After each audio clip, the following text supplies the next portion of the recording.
கிறிஸ்துவில் பிரியமான மகிமை தொலைக்காட்சி நேயர்களே, ஆண்டவரும் இரட்சகருமாகிய இயேசு கிறிஸ்துவின் இனிய நாமத்தினாலே ஜெபத்தின் மகிமை என்கிற இந்த நிகழ்ச்சிக்கு நாங்கள் உங்களை அன்போடு வரவேற்கிறோம்.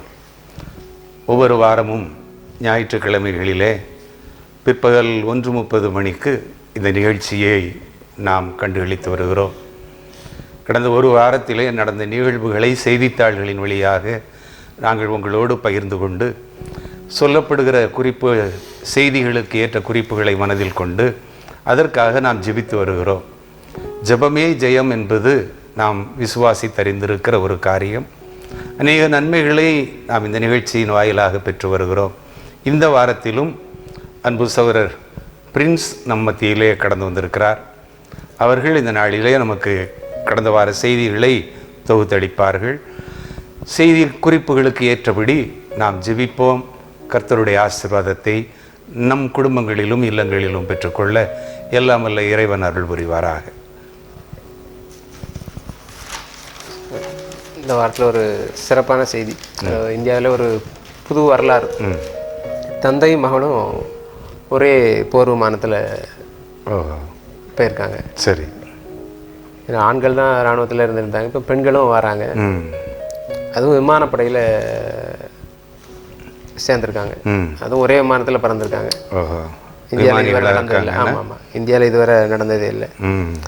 அடுப்பதும் பெண்களுக்கு படிப்பதற்குன்னு சொன்ன இப்போ அதெல்லாம் மாறி சரி, அதை தாண்டிலாம் நம்ம எங்கேயோ வந்துட்டோம். இப்போ எல்லா பெண்கள் எல்லா துறைகளிலும் முன்னேறி வந்துட்டு இருக்காங்க. ஆமாம், அதுக்கு அடிப்படை நம்ம தமிழ்நாடு. அதுக்கு நம்ம கிறிஸ்தவ மிஷினரிகள் காரணம். நம்ம திருநெல்வேலி மாவட்டத்திலேருந்து அது ஆரம்பம்னு சொல்லலாம். குளோரிந்தாலேருந்து ஆரம்பம்னு சொல்லலாம். ஆமாம், ஒரு திருநெல்வேலி மாவட்டத்து முதல்ல ஆலயத்தை கொண்டு வரதே ஒரு பெண்ணு தான் காரணம். முதல் கிறிஸ்தவரே அவர். ஆமாம், பெண். நம்ம வழிகாட்டியே முதல்ல அவங்க தான் இருந்திருக்காங்க. ஆமாம், அதில் தமிழ்நாடு தான் முன்னிலையில் இருக்குது. சரி, பெண்கள் நிறைய விஷயங்களில் முன்னிலையில் இருக்காங்க. அப்படிப்பட்ட இது ஒரு சிறப்பான செய்தி. மற்றும் நிறைய விஷயங்களில் இப்போ இடஒதுக்கீடு 33% பெண்களுக்கு நாடாளுமன்றத்துலையும் சரி கொண்டு வரணும்னு சொல்லியிருக்காங்க. அது மாதிரி நம்ம உள்ளாட்சி தேர்தல் ஆமாம், அதுலேயும் 50% கொண்டு வந்திருக்காங்க. 50% பெண்களுக்கு பெரிய விஷயம். அவர்களும் எல்லா பணியும் செய்யணும், ஆண்களுக்கு இணையாக எல்லா பணியிலையும் வரணும்னு சொல்லி அதை போய் இது ஒரு சிறப்பான செய்தி. ஆமாம், இது ஒரு கேள்விப்படாத ஒரு செய்தி, புதிய வரலாறு. இது இந்த தடவை ஜனாதிபதி தேர்தலுக்கு கூட ஒரு பழங்குடியின பெண் தான் போட்டியிடுறதை நம்ம பார்க்கிறோம். ஒரு நல்ல செய்தி, சிறப்பான. எல்லா இடத்துலையும் பெண்களால் எதையும் சாதிக்க முடியும். என்ன, பெண்கள் வரும்போது அது திட்டம் நல்லதானே இருக்குது. ஒரு தாய்மைங்கிறது அதில் தானே நம்ம பார்க்குறோம். நம்ம ஆண்கள் செய்கிற காரியத்தை விட பெண்களுடைய காரியங்கள் சிறப்பாகத்தான் இருக்கும். குணசாலியான ஸ்திரீ என்று நம்ம வேதாகமத்தில் பார்க்குறோம்ல. அவள் எவ்வளவு ஞானமாக அந்த காரியங்களை செய்கிறான்ட்டு நம்ம நீதிமொழிகளில் அவளுடைய செயல்பாடுகளை குறித்து நம்ம பார்க்குறோம். அதே போல் விமானத்தில் பறக்கிறது, அது பெண்கள் அந்த அளவுக்கு தைரியம் வர்றாங்கன்னா ஆண்டவர் இப்படிப்பட்ட பிள்ளைகளை உயர்த்துறார். நம்மளும் நம்முடைய பிள்ளைகளையும் இந்த மாதிரி தைரியத்தில் வீட்டுக்குள்ளேயே நம்ம வளர்க்கலாம். இயல்பாகவே பயந்த சுபாவம். ஆமாம், ஆனால் ஒரு தைரியமாக தகப்பனாருக்கு ஈடாக ஒரு பிள்ளை மகளும் வந்திருக்குன்னா நம்ம பாராட்ட வேண்டிய ஒரு காரியம். ஒரு நல்ல செய்தி. அடுத்த செய்தி மாணவர்களுக்காண்டி. சரி. கோயம்புத்தூரில் ஒரு ஸ்கூலில் மாணவர் தேர்தல். ஓஹோ. ஒரு பிரைமரி ஸ்கூல் தான். அதில் மாணவர்களுக்கு தேர்தல் கொண்டு வந்திருக்காங்க. சரி. அரசு பள்ளியில் மாணவர்களுக்கு இப்படி கொண்டு வந்திருக்காங்க. ஏன்னா தேர்தல்லாம் என்ன, சரி, எப்படி போட்டிடுவாங்க, அதுலேயும் துறைகள்லாம் உருவாக்கி பள்ளிகளுக்குள்ளே மாணவர் தலைவர் அப்படி துறைகள் கல்லூரிகளில் இருக்கும். ஆமாம், ஆனால் இப்போ தொடக்க பள்ளியில் இருந்திருக்குன்னா அது ஒரு பிள்ளைகளுக்கு ஒரு நல்ல பயிற்சி பயிற்சி. ஏன்னா எதிர்காலத்தில் அவங்க அரசியல்வாதியாக வரலாம். ஆமாம், தேர்தலில் என்னென்னு தெரிஞ்சுக்கிடக்காண்டி இந்த மாதிரி வித்தியாசமான எல்லாம் பண்ணுறாங்க. இப்போ உலகம் ஃபுல்லாக அந்த உக்ரைன் போருக்கு அப்புறம் 7 கோடி மக்கள் வறுமையில் இருக்காங்களாம். வறுமையில் தள்ளின்னு போட்டிருக்காங்க. விலைவாசி உயர்வு, ஏற்கனவே கொரோனாவில் மக்கள் நிறைய மக்கள் பாதிக்கப்படுறாங்க. ஆமாம், அதை விட இது அதிகமாக இருக்குது. அது சரி. ஏன்னா அதை நம்பி நிறைய நாடுகள் இருக்கு. நம்ம அந்த நாடுகளுக்கு பொருட்களை அனுப்ப முடியல. ஆமாம். அங்கேருந்து நமக்கு பொருட்கள் வரல. எங்கேயோ ஒரு இடத்துல சண்டை நடக்குனாலும் ஆமாம், உலகம் முழுவதும் மக்களுக்கு பாதிப்பு ஏற்படுது. ஏன்னா இப்போ ஒரு நாடை நம்பி தான் இன்னொரு நாடு வாழுது. இங்கே உள்ள பொருள் இன்னொரு நாட்டுக்கு போனால் தான் அங்கே வாழ்க்கை. அப்படி நிறைய நாடுகளில் பிரச்சனை இருக்கு. இந்த இலங்கை கூட அந்த மாதிரி விலைவாசி உயர்வு எவ்வளவு கஷ்டம். கொரோனாக்கு அப்புறம் அங்கே வந்து சுற்றுலா பயணிகள் போவது குறைஞ்சிட்டு, அந்த நாட்டுக்கு வருமானமே சுற்றுலா பயணிகள் போகிறதுனால தான். ஆமாம். அவங்க வந்து இயற்கை விவசாயத்துக்கு மாறி இருக்காங்க. அதனால் உற்பத்தி கம்மியாகிட்டு. ஆமாம். இப்படி பல சூழ்நிலை அங்கெல்லாம் நெருக்கடி, மக்கள் பொருட்கள் வாங்க முடியல, வறுமை. ஒரு பெட்ரோல் கூட வாங்க முடியாது, பெட்ரோல் இல்லை. வீட்டை விட்டு வெளியே இல்லைன்னு சொல்லி ஸ்கூலே அடைச்சிட்டாங்க, லீவ் விட்டாங்களா? ஆமாம். அதாவது மாணவர்களுக்கு எக்ஸாம் பேப்பரே இல்லை, பேப்பர் இல்லை.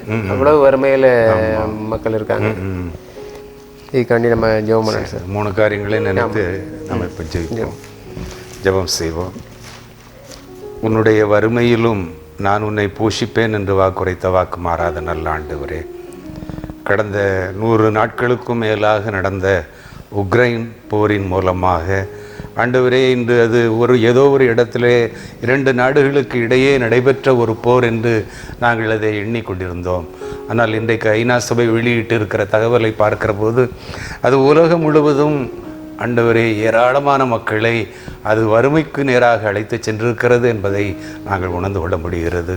கர்த்தாவே, போர்க்கால நிலைமைகள், இந்த சூழ்நிலைகள் எல்லாம் பிற நாடுகளை எவ்வளவாய் பாதிக்கிறது என்பதை நாங்கள் அறிந்திருக்கிறோம். ஒருவேளை எங்களுடைய தேசங்களிலும் இப்படி அண்டை நாடுகளிலும் கூட இப்படிப்பட்ட நிலை வந்தால் எங்களால் சமாளிக்க முடியுமா என்கிற நிலையை நாங்கள் சிந்தித்து பார்க்கிற நிலையிலே காணப்படுகிறோம். குறிப்பாக இலங்கையிலும் இதே போல ஆண்டவரே ஒரு வறுமைக்குள்ளாக தள்ளப்பட்டிருக்கிற மக்களை நாங்கள் பார்க்கிறோம். பெட்ரோல் கூட கிடைக்காத ஒரு நிலையிலே, அல்லது விலைவாசி உயர்வு பெற்றிருக்கிற நிலையிலே, மக்களுக்கு வருமானம் இல்லாத நிலையிலே மக்கள் அகதிகளாக அண்டை நாடுகளை தேடி செல்லுகிற நிலையை நாங்கள் பார்க்கிறோம். அப்படிப்பட்ட நிலைகளெல்லாம் இல்லாதபடி ஆண்டவரே, மக்கள் வறுமைக்கு நேராக தள்ளப்படாதபடி ஆண்டவரே, மக்கள் எல்லாம் போஷிக்கப்பட அந்த ஒரு நாளிலே யோசேப்பை ஆண்டவரே எகிப்து தேசத்திற்கு கொண்டு போய் அவர் மூலமாக அவருடைய குடும்பங்கள் ரட்சிக்கப்பட்டதை நாங்கள் வேதாகமத்திலே படித்திருக்கிறோம். அதுபோல் ஆண்டவரே, வறுமை வரும்போதெல்லாம் நீர் எப்படியாவது ஒரு எதிர்காலத்தை, வெளிச்சத்தை, பிரகாசமான வாழ்க்கையை, எதிர்கால ஆசீர்வாதமாக இருக்க நீர் வழிநடத்துகிற தேவனாக இருக்கிறீர். கர்த்தாவே, இந்த நாட்களிலும் நடைபெறுகிற இப்படிப்பட்ட நிலைகள் நீடிக்காதபடி உக்ரைன் போர் ஒரு முடிவுக்கு வரத்தக்கதாக, இலங்கையின் வறுமை ஒரு முடிவுக்கு வரத்தக்கதாக நாங்கள் ஜெபிக்கிறோம். மட்டுமல்ல ஆண்டவரே, என்னும் செய்தித்தாளிலே வாசிக்க கேட்டபடி ஆண்டவரே, பள்ளிகளிலே அந்த ஒரு நல்ல தேர்தல் நடத்துகிற ஒரு முறையை ஆண்டவரே ஒரு பள்ளியில் ஏற்படுத்தி இருக்கிறதே நாங்கள் செய்தித்தாளிலே வாசிக்க கேட்டோம். இதன் மூலம் பிள்ளைகள் எப்படியாவது அந்த நிலையை அறிந்து கொள்ள முடியுமா, அல்லது வாக்களிப்பது எப்படி என்பதை தெரிந்து கொள்ள முடியுமா என்கிற ஒரு கேள்விக்குறியெல்லாம் அங்கே மாற்றப்படுகிறதை, அதுவும் சிறப்பான ஒரு வழிகாட்டுதல் நிகழ்ச்சியாக அமைந்திருக்கிறதை நினைத்து உமக்கு நன்றி சொல்லுகிறோம். அதே போல ஆபத்து நிறைந்த விமானம் ஓட்டுதல் பணியிலே ஒரு முதலாக இந்திய நாட்டிலிருந்து ஒரு பெண் தேர்ந்தெடுக்கப்பட்டிருப்பதை ஆண்டவரே, தன்னுடைய தகப்பனாருக்கு இணையாக அந்த மகளும் ஒரு வீர பெண்மணியாக விமானத்திலே சாகசம் நிகழ்த்துகிற ஒரு மகளாக நீர் உயர்த்தி இருக்கிற இடத்திற்காக, தகுதிக்காக உமக்கு நன்றி சொல்லுகிறோம். ஆண்டவரே, அடுப்போதும் பெண்களுக்கு படிப்பு எதற்கு என்று கேட்ட காலம் போய் இன்றைக்கு இந்தியாவிலே, குறிப்பாக தமிழகத்திலே எல்லா நிலையிலும் எல்லா துறையிலும் பெண்கள் சிறப்பிடம் பெற்றிருப்பதை நினைத்து மக்கள் நன்றி சொல்லுகிறோம். ஆண்டவரே, நீர் பெண்களை நேசிக்கிறீர். ஆண்டவரே, பெண்களுக்கு முக்கியத்துவம் கொடுக்கிறீர். ஆண்டவரே, சமாரிய பெண்ணை பார்த்து அவருடைய வாழ்க்கைக்கு ஒரு நல்ல வழிகாட்டியை நீர் திறந்து கொடுத்தீர். அதுபோல் ராஜா, எங்களுடைய தேசத்திலும் நாங்கள் ஆண்டவரே இப்படிப்பட்ட நிலையிலே ஒருவேளை படிக்க முடியாமல் இருக்கிற பிள்ளைகளும் பெண் பிள்ளைகளும் படித்து வாழ்க்கையில் முன்னேற, அது குடும்பத்திற்கு ஒரு நல்ல ஒரு எதிர்காலத்தை கொண்டு வர நீர் உதவி செய்ய வேண்டும் என்று ஜெபிக்கிறோம். இப்படிப்பட்ட நிகழ்ச்சிகளின் மூலமாக ஆண்டவரே நாங்கள் ஜெபிக்கிறதின் மூலமாக இன்னும் அநேக நன்மைகளை எங்களுடைய திருச்சபை பிள்ளைகள், ஆண்டவரே மகிமை தொலைக்காட்சியிலே இந்த நிகழ்ச்சியை பார்த்து கொண்டிருக்கிற பிள்ளைகள் ஆசீர்வதிக்கப்படும்படியாக ஜெபிக்கிறோம். உங்களுடைய கரத்திலே மீதியான செய்தி வேளைகளையும் கரத்திலே தருகிறோம். அதற்காக நாங்கள் ஜெபிக்க ஆயத்தப்படுகிறோம். இயேசுவின் மூலம் ஜெபிக்கிறோம் நல்ல பிதாவே, ஆமென். இன்னொன்று மாணவர்களுக்காண்டி, அதாவது ஆர்ட்ஸ் அண்ட் இது இன்ஜினியரிங் காலேஜ் நல்ல இப்போ +2 முடிஞ்சு ரிசல்ட் வந்துட்டு எல்லாரும் இன்ஜினியரிங் காலேஜ், ஆர்ட்ஸ் காலேஜ் 5ஆம் தேதியோட முடிஞ்சிட்டு நிறைய அந்த சிபிஎஸ்சி இதுக்கெல்லாம் ரிசல்ட் வரல. சரி, அதனால் அதை எக்ஸ்டெண்ட் பண்ணியிருக்காங்க. இப்போ இன்னும் நம்ம எக்ஸ்டெண்ட் பண்ணிடலாம். ஆமாம், காலேஜில் இருந்து சேராத பிள்ளைகள் சேர்வதற்கு நம்ம முயற்சி பண்ணலாம். அது மாதிரி தமிழ்நாடு அரசு சார்பாக 20 புதிய கல்லூரிகள், கலைக்கல்லூரி முதலமைச்சர் திறந்து வச்சிருக்காங்க. பரவாயில்ல. இப்போ கல்லூரி இல்லாத இடங்கள்லாம் கல்லூரிகள் வரும்போது எல்லா இடங்களும் வந்து அதனால பஸ்ஸில் போய் அடுத்த ஊரில் போய் காலேஜில் படிக்க வேண்டிய ஒரு சூழ்நிலை இருந்தது. இன்றைக்கு உள்ளூர்லேயே வீட்டு சாப்பாடை சாப்பிட்டுட்டு படிச்சுட்டு வரலாங்கிற ஒரு நிலைமையில தமிழ்நாடு அரசு கல்விக்கு முக்கியத்துவம் கொடுக்கறத நம்ம பார்க்க முடியுது. இப்போ 20 கல்வியும்போது புதுசாக நிறைய மாணவர்கள் சேரலாம். ஆமாம், இப்போ எல்லாம் இன்ஜினியரிங் காலேஜ்லேருந்து இப்போ பழையபடி ஆர்ட்ஸ் காலேஜுக்கு போகிறாங்க. அது நல்ல மாணவர்களுக்கு நல்ல வாய்ப்பு. அது மாதிரி மாணவர்களுக்கு கல்வி, அதான் வேலை வாய்ப்பற்றவர்களுக்கு கல்வி உதவித்தொகை படித்து முடிச்சு வேலை நிறைய பேர் லட்சக்கணக்கான பேர் வேலை வாய்ப்பு அலுவலகத்தில் பதிஞ்சு வச்சுருக்காங்க. அவங்களுக்கு இப்போ உதவித்தொகை 5 வருஷம் கண்டினியூவாக அவங்க கரெக்டாக ரெனியூல் பண்ணிக்கிட்டு இருக்கணும். அப்படி இருக்கவங்களுக்கு +2 ஃபெயில் ஆனவங்களுக்கு, இது 10th ஃபெயில் ஆனவங்களுக்கு 200 ரூபா, பாஸ் ஆனவங்களுக்கு 300 ரூபா, +2 பாஸ் ஆகி பதிஞ்சிருக்க 400 ரூபா, கிராஜுவேட் அந்த மாதிரி பட்டப்படி படித்தவங்களுக்கு 600 ரூபா வருஷம் உதவித்தொகை கொடுக்குறாங்க. சரி சரி. பேங்க் அவங்க இடத்துல ஏதாவது படிக்கிறதுக்கும் வாய்ப்பாக இருக்கும்ல. ஒருவேளை கரஸ்பாண்டன்ஸ் கோர்ஸில் படிக்கணும்னா கூட இது மாதிரி கொடுக்குற 600 ரூபா 200 ரூபா உதவியாகத்தானே இருக்கும். ஆமாம், அதாவது எஸ்சி காஸ்ட்டுக்கு 45 வயது வரைக்கும் இது பண்ணிக்கலாம். மற்ற பிசி மற்ற காஸ்ட்டுக்கெலாம் 40 வயசு. அவங்களுக்கு ஆண்டு வருமானம் 72,000க்கு மேலே இருக்கக்கூடாது, குடும்ப வருமானம். ஆமாம். மாற்றுத்திறனாளிகளுக்கு இதில் அமௌண்ட் கூட, அவங்களுக்கு 1 வருஷம் பதிஞ்சாலே இதை வந்து வேலைவாய்ப்பு இளைஞர்கள் பயன்படுத்தி கொள்ளலாம். சரி. அதுபோல் இந்த அஞ்சல் மாணவர்களுக்கு உதவித்தொகை, தபால் தலை சேகரிப்பு, ஸ்டாம்ப் கலெக்ஷன். ஆமாம், கலெக்ஷன். அதை பற்றி அவங்க ஒரு கட்டுரையும் ரெடி பண்ணி அறிக்கை. ஆமாம், நம்ம திருநெல்வேலி அந்த போஸ்ட் ஆஃபீஸுக்கு நம்ம இது பண்ணுனா அவங்க அந்த அதில் நல்ல கட்டுரைகளை தேர்ந்தெடுத்து அவங்களுக்கு மாதம் 500 ரூபா, வருஷத்துக்கு 6000 தேர்ந்தெடுக்கப்படுறவங்களுக்கு. ஆமாம், மாணவர்களுக்கு. இது 6ஆம் வகுப்புலேருந்து 9ஆம் வகுப்பு படிக்கும் மாணவர்களுக்கு. சரி. அப்படி எழுதி கொடுத்தாங்கன்னா அவங்களுக்கு வருஷத்துக்கு 6000 ரூபா உதவி தேவை. சரி சரி சரி. இது போக நம்ம தமிழ்நாடு அரசு சார்பில் அரசு பள்ளியில் படித்து உயர்கல்விக்கு போகும்போது மாதம் 1000 ரூபாய் கொடுக்குறாங்க. எந்த மாநிலத்தில் இல்லாத திட்டம். ஆமாம், மாணவர்களுக்கு இது போக நிறைய உதவித்தொகை இருக்குது. தமிழ்நாட்டை எடுத்துட்டோன்னா படிக்கிறதுக்கு என்ன வழியெல்லாம் இருக்கும். ஆமாம், எந்த விதத்திலும் யாரும் படிக்காமல் இருந்துடக்கூடாது, படிப்பு தான் முக்கியம். அந்த மாதிரி நிறைய திட்டங்களை கொண்டு வந்துட்டுருக்காங்க. நல்ல விஷயம். இப்போ இந்த மாணவர்களுக்காண்டி நம்ம எல்லா ஞானத்திற்கும் ஊற்றும் உறைவிடமுமாய் இருக்கிற எங்கள் அன்புள்ள ஆண்டவரே, இந்த நாட்களிலே தமிழ்நாட்டிலே கல்வித்தரம் உயர வேண்டும் என்பதற்காக, படிக்கின்ற மாணவர்களுடைய எண்ணிக்கை உயர வேண்டும் என்பதற்காக, மாணவர்களுடைய கல்வித்தரம் உயர வேண்டும் என்பதற்காக அரசாங்கம் எடுத்துக்கொள்ளுகிற எல்லா முயற்சிகளுக்காக நன்றி சொல்லுகிறோம். குறிப்பாக படித்து முடித்து வேலைவாய்ப்பு அலுவலகத்திலே பதிவு செய்து இத்தனை ஆண்டுகளாகிறதே எங்களுக்கு வேலை இல்லையே என்று கலங்குகிற பிள்ளைகளுக்கு 5 ஆண்டுகள் நீ தொடர்ந்து பதிவு செய்திருப்பாயானால் உனக்கான உதவித்தொகையை நீ பெற்றுக்கொள்ளலாம் என்று சொல்லி அரசாங்கம் சில ஆலோசனைகளை, சில அறிவுரைகளை வெளியிட்டிருக்கிறதை நாங்கள் செய்தித்தாள் வாயிலாக வாசிக்க கேட்டோம். ஆண்டவர் அதைப்போல் படித்து முடித்து வேலைவாய்ப்பு அலுவலகத்திலே பதிவு செய்து காத்து கொண்டிருக்கிற பிள்ளைகள் இந்த செய்திகளை கேட்டு அதற்கான வழிவாய்ப்புகளை அவர்கள் அணுகி உதவித்தொகைகளை பெற்று தொடர்ந்து அவர்கள் கல்வியிலே சிறந்து விளங்க இப்படிப்பட்ட நல்ல வாய்ப்புகளை பயன்படுத்திக் கொள்ளும்படியாக ஜெபிக்கிறோம். அதே போல் +2 தேர்வு எழுதிவிட்டு உயர்கல்வி காத்திருக்கிற பிள்ளைகள் ஆண்டவரே கலைக்கல்லூரியில் சேர்வதா அல்லது தொழிற்கல் கல்லூரிகளிலே சேர்வதா என்கிற நிலையிலே அவர்கள் இருதலைக்குள் இரும்பாக ஒருவேளை நாட்களை கடத்தி இருக்கலாம். 5ஆம் தேதியோடு நீங்கள் விண்ணப்பிக்க வேண்டும் என்ற கால அவகாசம் இந்த நாட்களிலே நீட்டிக்கப்பட்டிருப்பதை நினைத்து ஆண்டவரே இன்னும் விண்ணப்பிக்காதவர்கள் விண்ணப்பிக்க இந்த கால சூழ்நிலைகளை பயன்படுத்திக் கொள்ள வேண்டும் என்று உடைய சமூகத்திலே ஜெபிக்கிறோம். அதேபோல் ஆண்டவரே கல்லூரி இல்லாத கிராமங்களிலே நகர்ப்புறங்களிலே ஆண்டவரே இன்னும் கூடுதலாக அரசாங்கம் 20 புதிய அரசு கலை கல்லூரிகளை திறந்திருப்பதை குறித்து நாங்கள் செய்தித்தாளிலே வாசிக்க கேட்டோம். ஆண்டவரே அந்த ஊர் மக்களுக்காக நாங்கள் ஜெபிக்கிறோம். குறிப்பாக மாணவர்களுக்காக ஜெபிக்கிறோம். ஆண்டவரே 12ஆம் வகுப்பு முடித்துவிட்டு அடுத்து என்ன செய்வது என்று கலங்கி கொண்டிருக்கிற பிள்ளைகள் ஆண்டவரே வீட்டில் இருந்தபடியே எந்த ஒரு செலவும் இல்லாதபடி ஆண்டவரே பட்ட படிப்பை மேற்கொள்ளத்தக்கதாக திறக்கப்பட்டிருக்கிற கல்லூரிகளிலே சேர்ந்து அவர்கள் படித்து முன்னேற ஆண்டவருடைய எதிர்காலம் ஆசீர்வதிக்கப்பட நாங்கள் ஜெபிக்கிறோம்.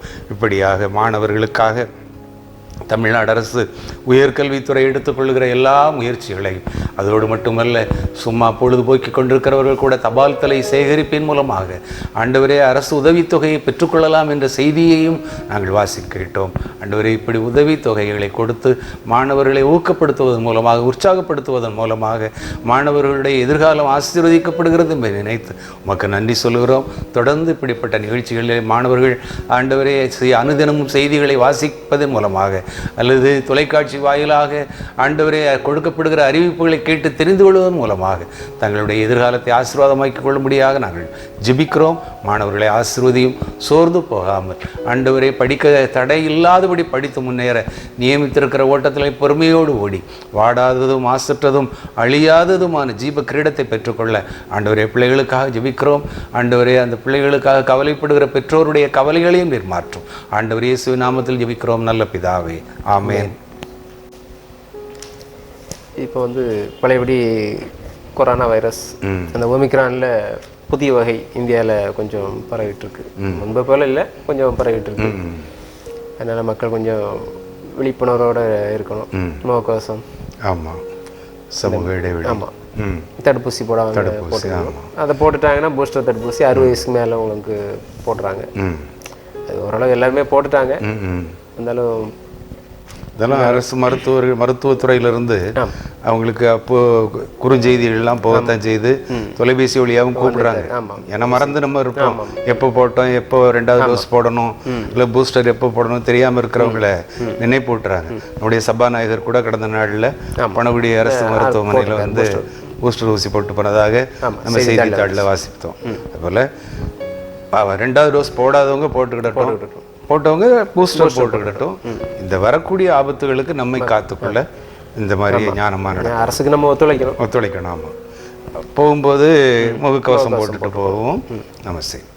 கொரோனா பரவாதபடி நம்ம ஜெபித்து நிறைவு செய்வோம். நேசிக்கிற நல்ல ஆண்டவரே, நானே உன் பரிகாரியை கர்த்தர் என்று சொன்னவரே, வாதை உன் கூடாரத்தை அணுகாது என்று சொன்னீரே. ஆண்டவரே, இந்த நாட்களிலே கடந்த 2 ஆண்டுகளாக உலகம் எங்கும் ஆண்டவரே எந்த ஒரு நாட்டையும் விட்டு வைக்காதபடி எந்த துறையிலே மருத்துவத்துறையில் எவ்வளவுதான் வளர்ச்சி பெற்றிருந்தாலும் அந்த நாட்டிலும் கூட சவால் நிறைந்த ஒரு வைரஸ் பரவலை பாதிப்பை ஆண்டவரே நாங்கள் அனுபவித்தோம். ஆண்டவரே, மீண்டுமாக அது தொடர்ந்து தலையெடுப்பதை எங்களுடைய இந்திய நாட்டிலே அது தலையெடுத்து கொண்டிருப்பதை நாங்கள் செய்தித்தாளிலே வாசிக்கிறோம். நாளுக்கு நாள் எண்ணிக்கை உயர்ந்து கொண்டிருப்பதாக பார்க்கிறோம். ஆண்டவரே, அது நிலைமை நீடிக்காதபடி ஆண்டவரே எங்களை நாங்களே காத்துக்கொள்ள முகக்கவசம் அணிவதன் மூலமாக, சமூக இடைவெளியிலே காணப்படுவதன் மூலமாக அல்லது தடுப்பூசிகளை போட்டுக்கொள்வதன் மூலமாக இந்த கொரோனா வைரஸிலிருந்து நாங்கள் எங்களை காத்துக்கொள்ளலாம் என்று நீர் ஆண்டவரே எங்களுக்கு ஆலோசனை தந்திருக்கிறீர். அதன்படி நாங்கள் கீழ்ப்படிந்து நடக்க நீர் எங்களுக்கு உதவி செய்ய வேண்டும் என்று ஜெபிக்கிறோம். நீரே வைத்தியர் ஆண்டவரே, நீர் சுகமளிக்கும் வல்லமை உடையவர். உடைய வஸ்திரத்தை தொட்டால் கூட சுகம் கிடைக்கும் என்று நாங்கள் பார்க்கிறோம். அப்படிப்பட்ட அந்த மேலான சுகம், ஆசீர்வாதம் எங்களுக்கும் எங்களுடைய குடும்பத்திற்கும் திருச்சபைக்கும் ஆண்டவரே இந்த நிகழ்ச்சியை பார்த்து கொண்டிருக்கிற ஒவ்வொரு குடும்பங்களுக்கும் கிடைக்கும்படியாக நாங்கள் ஜெபிக்கிறோம். ஆண்டவரே, இந்த மழைக்காலங்களிலே எங்களுக்கு தேவையான நல்ல மழை கிடைக்கத்தக்கதாக நாங்கள் ஜெபிக்கிறோம் சுவாமி. ஆண்டவரே, இன்னும் அதிகமாக மழை பெய்து கொண்டிருக்கிற பகுதிகளிலும் அந்த மக்களுக்கு எந்த ஒரு சேதமும் வராதபடி அவர்களையும் நீர் பாதுகாத்து கொள்ள வேண்டும் என்று ஜெபிக்கிறோம். ஆண்டவரே, எல்லாவற்றையும் நீர் நேர்த்தியாய் அதினதின் காலங்களில் நடத்தி வருகிற தேவனாக இருக்கிறீர். கல்வியாண்டிலே முதல் மாதத்தை நிறைவு செய்து விட்டவர்களாக 2வது மாதத்திற்குள் பிள்ளைகள் பள்ளிகளுக்கும் கல்லூரிகளுக்கும் சென்று கொண்டிருக்கிறார்கள். அவருடைய கல்வியும் கல்லூரி கல்வியும் ஆண்டவரை ஆசீர்வதிக்கப்படும்படியாக நாங்கள் ஜெபிக்கிறோம். ஞானத்தால் நிரப்பும் தடை எதுவும் வராதபடி இந்த கல்வியாண்டு முற்றுமுடிய நீரே பிள்ளைகளுக்கு வழிகாட்டியாக இருந்து வழிநடத்த வேண்டும் என்று ஜெபிக்கிறோம். கர்த்தாவே, இந்த நிகழ்ச்சிகளுக்காக ஆண்டவரே, மகிமை தொலைக்காட்சி வாயிலாக ஒளிபரப்பப்படுகிற எல்லா நிகழ்ச்சிகளுக்காக, அதற்காக எடுத்துக்கொள்கிற எல்லா பிரயாசங்களுக்காக நன்றி சொல்கிறோம். ஆண்டவரே, மூலை முடுக்கெல்லாம் இந்த நிகழ்ச்சி ஆண்டவரே பரவி செல்ல வேண்டும் என்று ஜெபிக்கிறோம். தேவையான பொருளாதார உதவிகளை நீர் பரத்திலிருந்து கொடுத்து நிறுவனர்களை ஆண்டவரை பொறுப்பேற்று நடத்துகிறவர்களை நீர் ஆசீர்வதிக்க வேண்டும் என்று ஜெபிக்கிறோம். உடைய வல்ல கரத்திலே தருகிறோம். தொடர்ந்து ஆண்டவர் இந்த நாட்களிலே ஜெபத்திற்கு மகிமை என்கிற நிகழ்ச்சியின் மூலமாக ஜெபித்து கொண்டிருக்கிற பிள்ளைகளுடைய குடும்பங்களுக்கும் இந்த ஆசீர்வாதங்களை கட்டளையிடும். ஆண்டவர் இயேசுவின் நாமத்தில் ஜெபிக்கிறோம் நல்ல பிதாவே, ஆமேன். கிறிஸ்துவில் பிரியமானவர்களே, இந்த வாரத்திலும் ஒரு சில செய்திகளை நாங்கள் வாசித்து ஜெபித்திருக்கிறோம். நீங்களும் ஜெபித்தீர்கள். தொடர்ந்து கர்த்தருக்கு சித்தமானால் அடுத்த வாரம் இதே நேரத்திலே நாங்கள் மீண்டும் உங்களை சந்திக்கின்றோம். அதுவரை எல்லாம் வல்ல இறை ஆசீர்வாதம் உங்களுடைய இல்லங்களில் தங்கியிருக்க வேண்டும் என்று வேண்டிக் கொள்கிறோம். கர்த்தர் உங்களை ஆசீர்வதிப்பாராக. நன்றி, வணக்கம்.